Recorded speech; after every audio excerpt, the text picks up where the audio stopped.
The Earth is more unstable now. It wobbles more than it used to. The atmosphere is speeding up and the Earth is slowing down. The Earth's core is getting hotter. The magnetic north is changing. The sun is more active and older than we once thought. Everything is more unpredictable, and humans seem always willing to push things to the limit.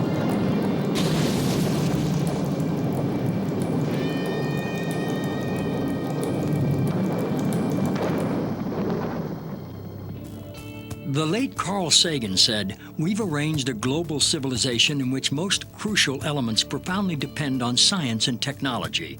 We've also arranged things so that almost no one understands science or technology. We might get away with it for a while, but sooner or later, this combustible mixture of ignorance and power is going to blow up in our faces." Imagine the Earth's atmosphere, also known as the ionosphere, as a thick soap bubble. It is a membrane, a natural electrically charged shield around the Earth, protecting all life from deadly solar radiation. We have to have the atmosphere for survival. I don't think we should do anything to damage it. Without the ionosphere, I'd be fried, you'd be fried. All life on Earth would be fried. In 1912, Nikola Tesla, a visionary genius, saw ways to tame the sky, to make the atmosphere glow. He developed alternating current, high-frequency radio technology, and free energy. He experimented with both high and low frequencies and electromagnetic waves. He envisioned altering the weather and creating shields around the Earth to protect us from missiles, and he claimed he knew how to split the Earth in two. In 1985, Bernard Eastlund applied for patents that could make some of these ideas real. Many claim that these patents have become the blueprint for HAARP, High Frequency Active Auroral Research Program. ARCO originally approached me in 1984 to find a use for the natural gas on the North Slope of Alaska, which they could not sell. To give you a feel for how much gas they asked me to find an application for, it was enough gas to produce all the electricity in the United States for a full year. I originated some ideas for military applications and beneficial civilian applications in which that gas would be converted into electricity and then used to power some gigantic antennas. What does HAARP do? HAARP is a large antenna where we beam radio frequency energy up into the upper atmosphere, and we create on a small scale what the sun normally does. And the reason we're trying to do this is because when you have disturbances in the ionosphere, we can't communicate with our satellites. HAARP began with a congressional insertion in the appropriations bill of fiscal year 1990. In essence, Congress directed the Defense Department to explore the potential for using the auroral regions for improving communications and navigation and surveillance. From there, the assignment came that the Navy and the Air Force were to manage the program. It is people from those two organizations that have worked together for the past 7 years. Applications discussed in the patents included destroying missiles. Communications control and disruption were included. There were some other ideas both to possibly modify weather and finally to lift a portion of the upper atmosphere further out into space where hopefully it would be able to deflect missile trajectories.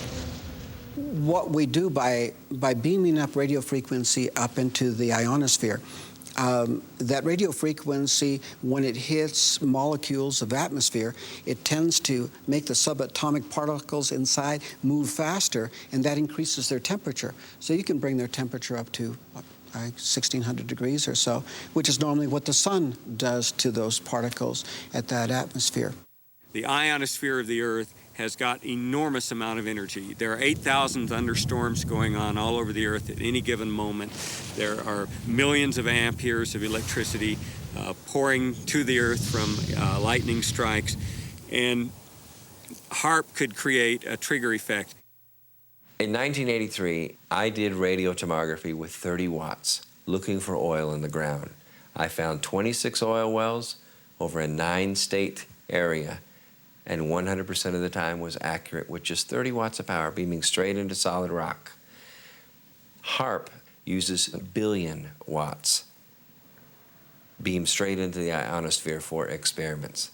Picture these strings on the piano as layers of the earth. Each one has its own frequency.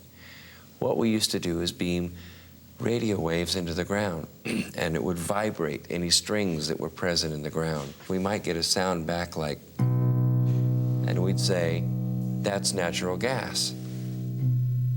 We might get a sound back like, and we'd say that's crude oil.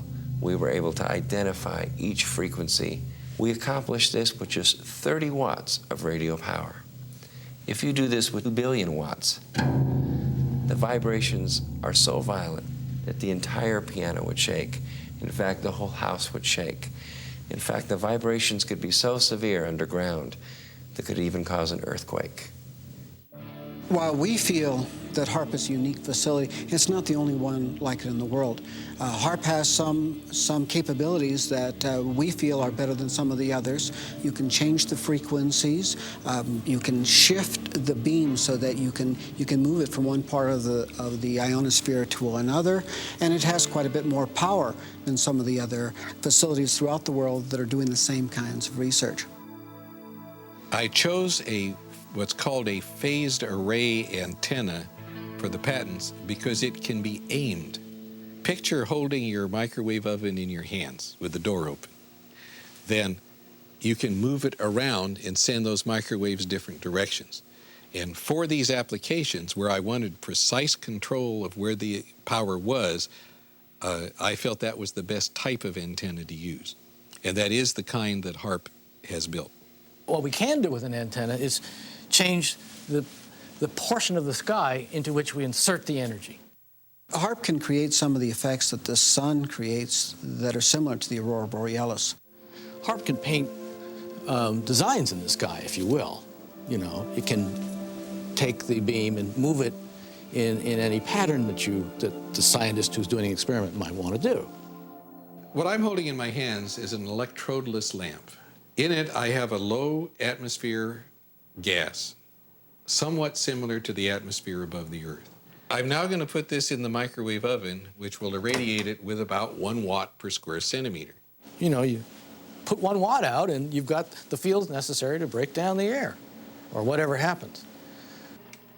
And you see all of the motion of the plasma. That's typical of what will happen at high altitude, where the ionosphere gets irradiated with these big beams. That was 1 watt per centimeter. HAARP focuses 3.6 million watts and squeezes it into a billion-watt or gigawatt beam. We're squeezing the megawatts into a narrow beam. Then in a very tiny area, you can create what's it called, an effective gigawatt. Is HAARP safe? Yes, HAARP is safe. The Earth is a web of interconnections. How do we know what we're doing when we blast the upper atmosphere with a huge amount of energy? It takes a tiny, tiny amount of energy to release a huge amount of energy. It's the same as a bullet, for example. If you have the primer on the back of a bullet, and that primer releases a tiny amount of energy, but it triggers the larger power in the bullet itself. And HAARP is playing with the energy system of the Earth. In the HAARP program, we have, I believe right now, 18 different colleges and universities that are working the program with us. University scientists are interested because they're studying science, and this is a major effect on the Earth, and so they want to know more about what it is and what it does. HAARP has no effect on the Earth.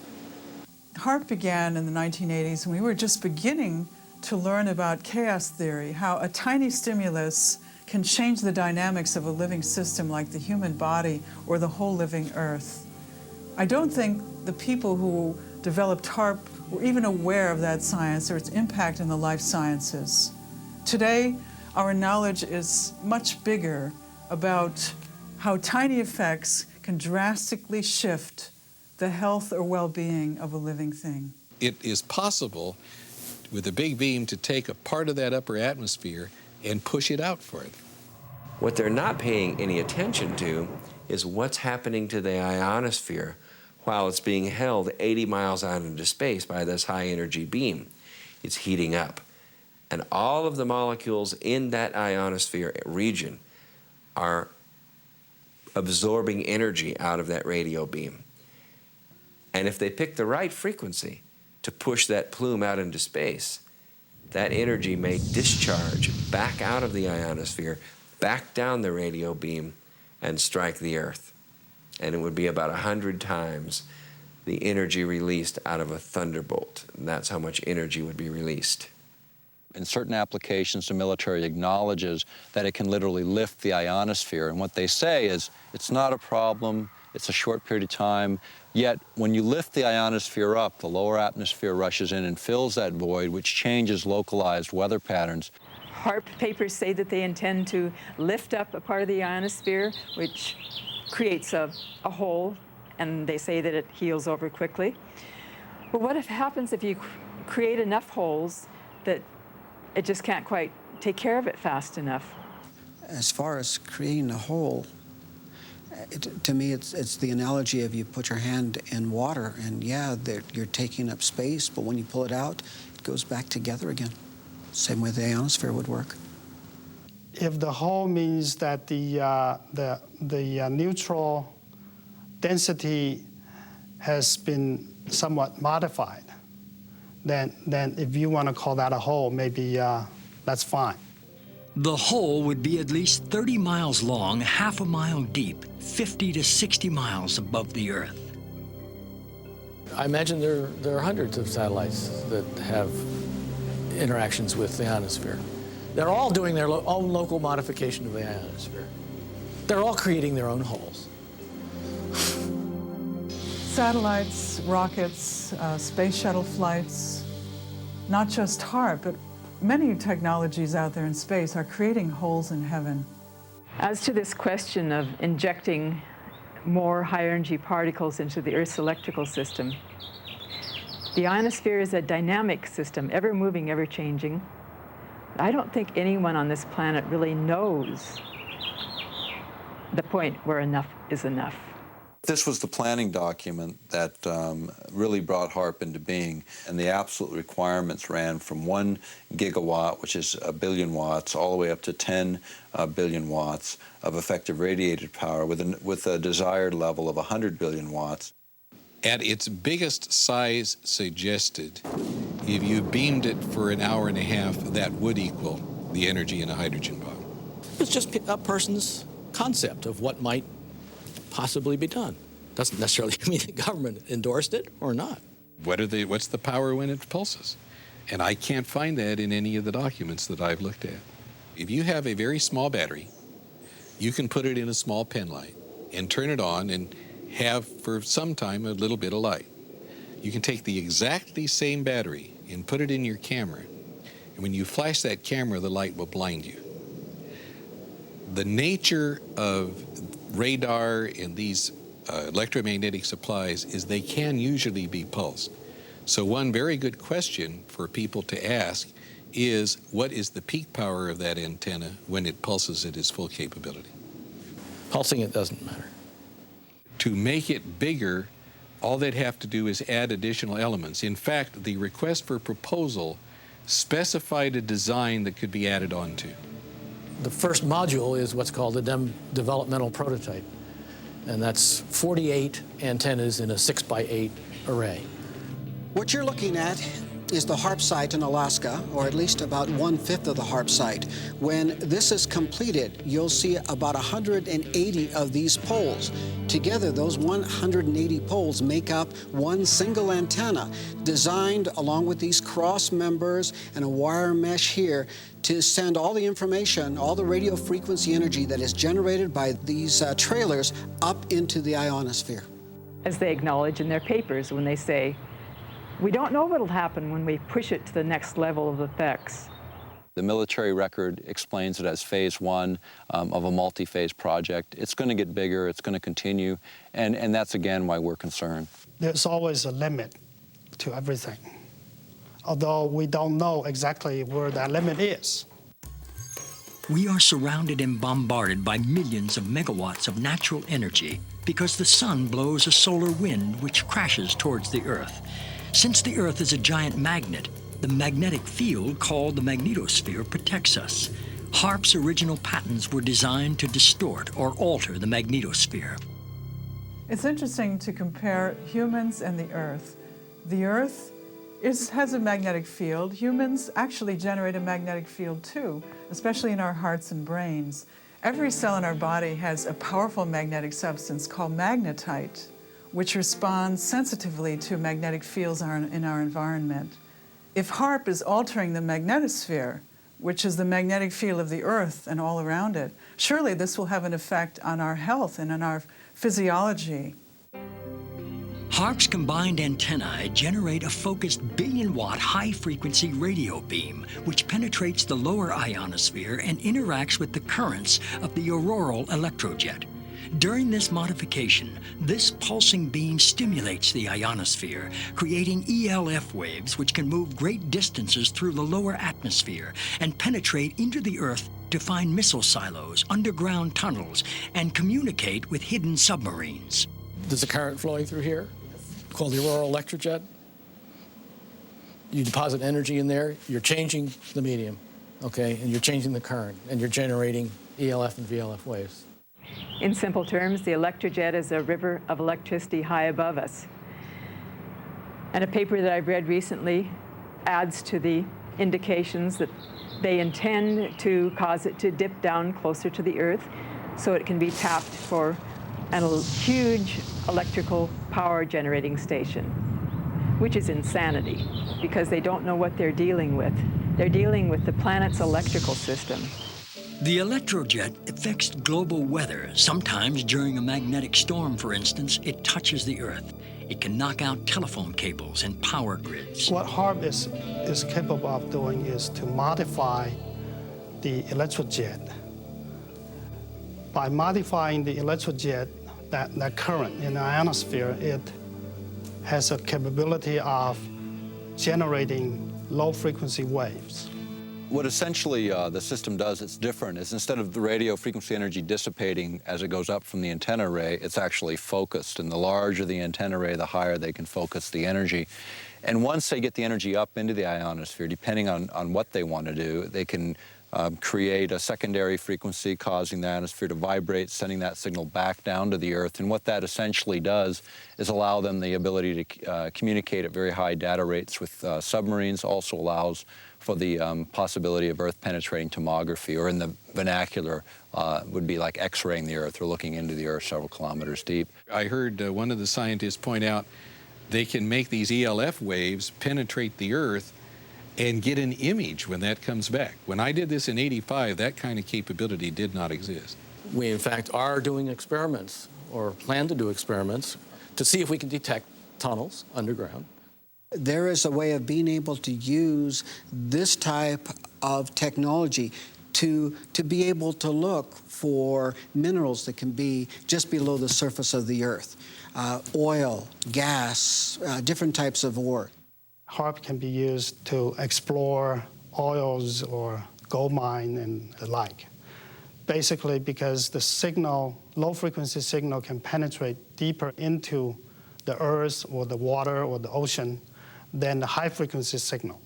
But this same kind of signals in the same frequency range, can affect human mood. The human brain operates on very low frequencies. For example, when we're thinking, actively, we're generating about 13, 14 cycles per second.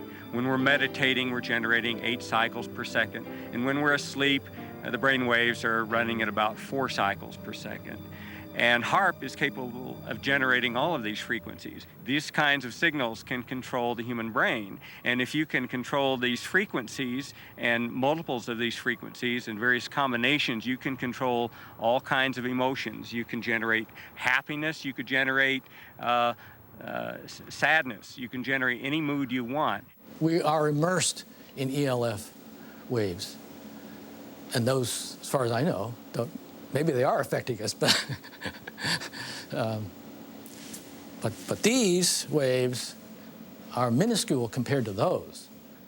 You know, the issue of ELF, extremely low frequencies affecting mental states of individuals, is not new. It goes back to Yale University and the work of Jose Delgado, which is well recognized in the literature. He started first using implants in the brain. He then used radio frequency with implants, and eventually he found that energy at 1/50th of what the Earth naturally produces could, in fact, in certain frequency ranges, trigger huge mood swings. I know the physical effect, but not the biological effect. It's a different area. I was considered a child prodigy in electronics. My entire life has been devoted to the study of the effects of electromagnetic energies on the human mind. When I was 13 years old, I invented a device that transmits sound to the human brain using electromagnetic waves. So this is my field. I've been studying this field for over 40 years. And HAARP scares me because I know what it can do. I know that HAARP can be used to control the human mind. I'm not sure that the people involved with HAARP are aware that humans are made up of energy, that the energy fields of Earth and humans are closely aligned. I don't even understand what you mean by energy. Humans are made up of energy. What does that mean? Humans are like balls of energy. We're made up of electricity and magnetic energy, just like the Earth. Are humans made up of energy? Well, what do they say? We're 90% water, but the rest of it is an electrochemical, and that's a form of energy, yes. All living things are exquisitely sensitive to some of the lowest levels of energy. We just couldn't imagine this. And it's been the subject of hot debate. How can life be so sensitive to the tiniest amounts of energy?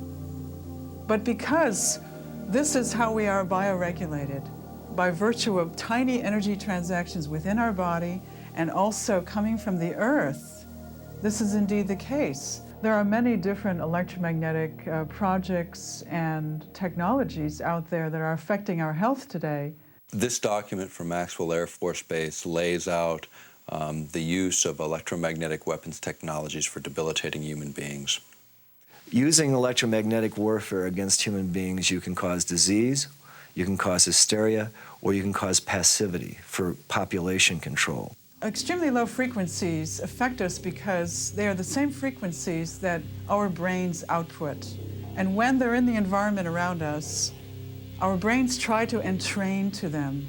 So our brains try to mimic those signals. And if those signals are not good ones for our behavior, then we can fall apart. We can behave differently, we could get sick, we could feel very stressed and not know why.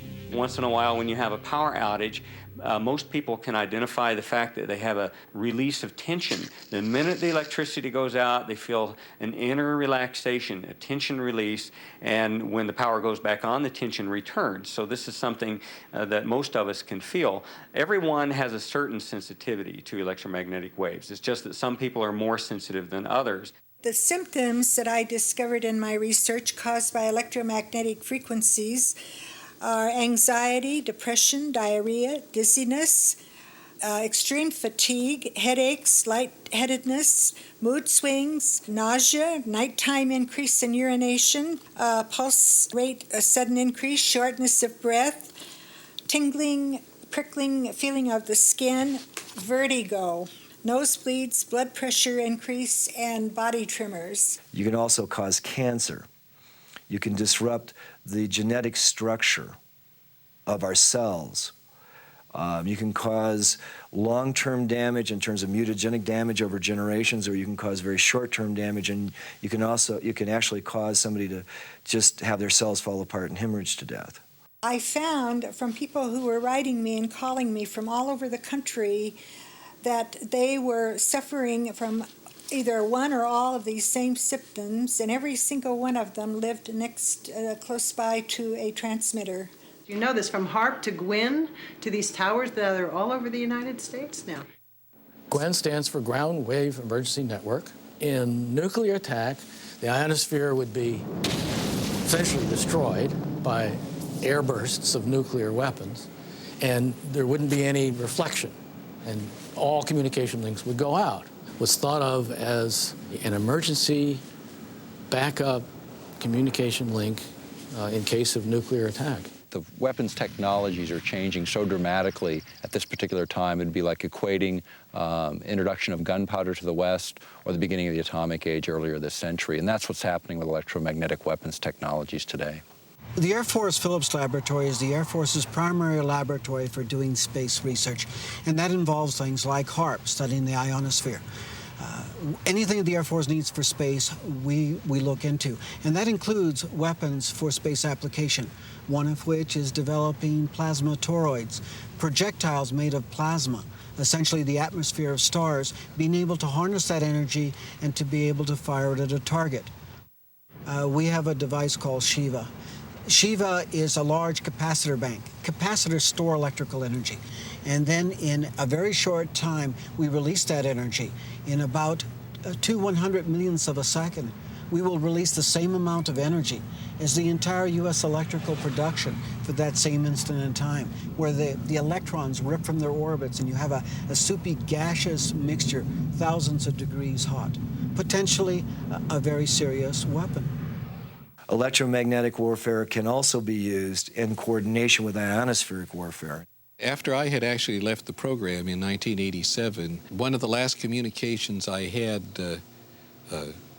with ARCO indicated that there had been a contract awarded for ionospheric warfare studies. I have not heard of ionospheric warfare.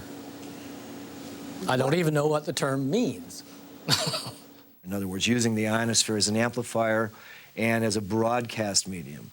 What we're actually doing with the ionosphere at that point is we're not just reflecting a signal, we are amplifying the signal. We are causing it to become much, much more intense, hundreds of thousands of times more intense than it would have been otherwise. We're broadcasting that signature over a large area of the Earth. HAARP says it's not producing a weapon. HAARP cannot be used as a weapon.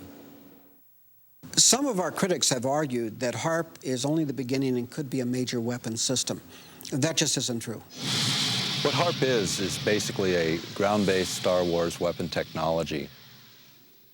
I'm the Attorney General and Environmental Program Manager for the Upper Cook Inlet Environmental Protection Consortium. And we've been working on HAARP for many years. And they've located HAARP at Gakona because of the magnetosphere is closest to the surface of the Earth. And they need that magnetic pole to do their shots into the ionosphere and stratosphere. With HAARP and however long it's been on the drawing board, the people here haven't known about it that long. And it changed from one thing to another. And what a lot of people are not aware of is it's ground-based Star Wars technology. And the United States Congress has said that they quit funding Star Wars. So they call it everything else but Star Wars to get it funded. I just don't know whether it's an outgrowth of Star Wars. The application described in the 1991 patent would be such that if anybody were to fire a missile from any direction, anywhere, to another point on Earth, it would intersect this relativistic layer and be basically exploded. I've never been asked whether this is an outgrowth of Star Wars or not. As a scientist, you do like to be recognized for things you've done. And because I couldn't write to the press, I'm under ARCO confidentiality, I sent a letter to Lord Cook, the chairman of the board of ARCO, and received actually a very nice letter back complimenting me for my contributions and assuring me that they would inform the HAARP people of my contribution. There was never any intention to build anything associated with what Mr. Eastland had proposed in his patent. If you read the patents, I was thinking of ways to use it defensively. One was as an anti-satellite device. You could make these electrons in space and hurt a satellite. That could be used either for offense or defense. We could hurt the enemy's communications while maintaining ours, and I was interested to note that that was one of the things said in the HAARP basic technical document. Star Wars was the state-of-the-art military technology of the 80s, but in the 90s and in the new millennium, it's going to be electromagnetic warfare. What we do know about electromagnetic systems and electromagnetic warfare is becoming even more interesting. As late as April 28, 1997, U.S. Secretary of Defense Cohen announced at University of Georgia that, in fact, geophysical warfare was becoming a more intense problem. In fact, they even speculated that terrorist organizations would have systems that could modify weather, create volcanic eruptions, or even cause earthquakes using electromagnetic waves. You know, earthquakes is another thing. We have had a lot of them, a lot of volcanoes more in the last few years. Whether or not that is just a cycle of happenings, because we've had a history of earthquakes and volcanoes throughout recorded history, but it just seems to me like that it's coming more often, and that there has to be some connection with some of the things that we as humans are doing to our Earth. The issue of earthquakes has been, looked at by other specialists, even going back to the work of J.F. Gordon MacDonald when he was at UCLA in the late 60s. He was also a science advisor. Lyndon Johnson is a specialist in geophysical warfare. He asserted then if you could ever get enough energy in at just the right frequency and just the right waveform, you could in fact trigger these kinds of events. And I think that's exactly what the Secretary of Defense, Cohen, was saying just a few days ago, was it's this idea that now terrorists may possess this kind of technology. It's obvious. I mean, if we're concerned that terrorists have it, we certainly do. Back in 1912, Nikola Tesla said it was possible to split the planet by combining the correct vibrations with the resonance of the planet itself.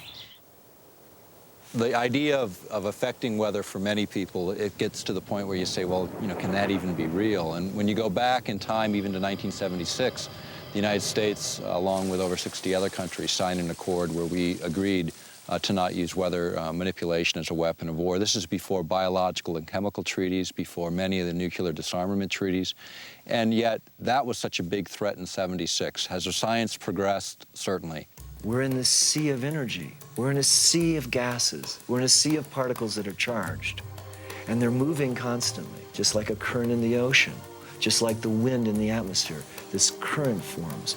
And you draw and you attract these particles. Well, Wilhelm Reich attracted these particles. He pointed it at the sky and he said, you want clouds to be built there? You got a drought? He would point the device at that place and clouds would form there. In the 40s, there was interest in weather modification, that by the 50s, there was actual experimentation in that area. By the 1960s, that area had advanced substantially. Well, there have been programs with salting clouds, salting things with silver iodide, and there's been some experiments where people from airplanes threw chaff out, the little pieces of metal, and tried to get those to absorb power. We have done such damage to the thermal balance, to the hydrologic balance of this planet at this point.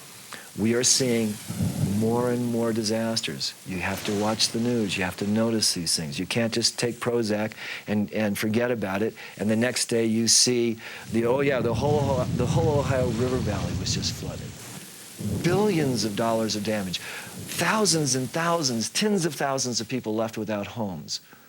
And they actually say that they can make weather. Well, tell me, have you noticed any good weather here lately? The thing that people don't take into account is we are changing the entire density of our atmosphere, the viscosity of the atmosphere's ability to flow and be fluid, to be freely flowing. We're changing that. Today we have a number of technologies, not just HAARP, but satellites and other ionosphere heaters placed in strategic locations all over the world that can create the disruptions in lightning. Here's a paper that was recently unearthed that talks about creating what's called a highly ionized column up through the atmosphere. It might trigger lightning if lightning was ready to occur, and suddenly this conductor was thrust in the middle of, into the situation, then yeah, it could. If you beam this radio wave into the ionosphere and you continually charge it up, not only are you sending energy into the ionosphere, but you're providing a path for energy to come back down out of the ionosphere. In other words, they can create a massive discharge of lightning, bigger than anything we've ever seen on this planet. And if you aim the beam at the down, and it happens to be in a region where there's a lot of charge, you can initiate a discharge in that area, perhaps. Once a solar tap is formed and the ionosphere actually discharges, the electrons and energy will come from all over the ionosphere to that one point, and it will strike the ground in a bolt that is 100 times greater than any lightning bolt imaginable. And it will not just strike one time. It will strike 30 to 40 times a second until there are not any longer electrons or energy to flow from the ionosphere through that tap to ground. But when it strikes the ground, it will vaporize the ground, the water, or whatever it happens to hit, kind of like 3 or 4 Mount St. Helens volcanoes going off each second that bolt discharges. Now, admittedly, that's kind of far-fetched, but whenever you're doing experimentation and you're taking risks with large amounts of energy, you must responsibly look at the worst-case scenario, and that could be the worst-case scenario. Well, you know, everyone has to remember that the Earth is a living organism, a lot of living organisms, and things change. To not change is dead. And I believe that we are all electrically connected, and so when you start playing around with electricity, you're going to affect everything. And so I think we need to be very careful as to what we do, especially affecting humans, animals, and other life forms. Well, animals and birds are incredibly sensitive to electromagnetic energies. HAARP will not affect animals or birds. That's in the environmental impact statement. What I've heard about HAARP is that it can punch a hole through the atmosphere if they wanted to, and that it could disturb the migratory bird pattern. It'll mess with like traditional village life who depend on the birds for their food and everything. They shouldn't even build the machine if they don't know what it can do, because what if they just totally destroy the Earth with this HAARP machine? What are they going to think then? I think the biggest thing that scares me is that they don't know what they're doing. They're just trying it out. We don't know the results, and that's why we experiment. When people say they've never done this before, there's a lot of experiments that haven't been done. That doesn't mean we should get up and do them. I mean, none of us have put a gun to our head just to see what would happen either. Every scientific experiment involves surprises of that sort, and some of them very much alter what the purposes had been at the outset. I don't think it needs examples because it's such a commonplace phenomenon. That ghostly shading on the bridge walk is the only remaining evidence of what was once a man. The bomb blast consumed his body entirely, but cast his imprint on the stones where he stood to meet his fate. The bomb will not start a chain reaction in the water, converting it all to gas and letting all the ships on all the oceans drop down to the bottom. It will not blow out the bottom of the sea and let all the water run down the hole. It will not destroy gravity. I am not an atomic playboy. Will you tell them that the United States government now wants to turn this great destructive force into something good for mankind, and that this experiments here at Bikini are the first step in that direction? We attended at Bikini the Mike shot, which was the first fusion bomb. And the manufacturers of the bomb thought it would be about 7 megatons equivalent of explosive power. It turned out to be 15.4 megatons of explosive power.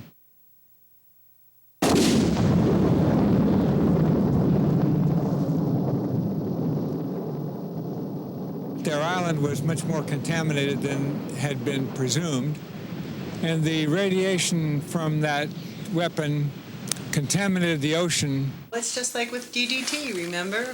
We were told that that wasn't harmful, and they drove through the streets and actually sprayed DDT from trucks on school children while they were eating lunch. Is HAARP 100% safe?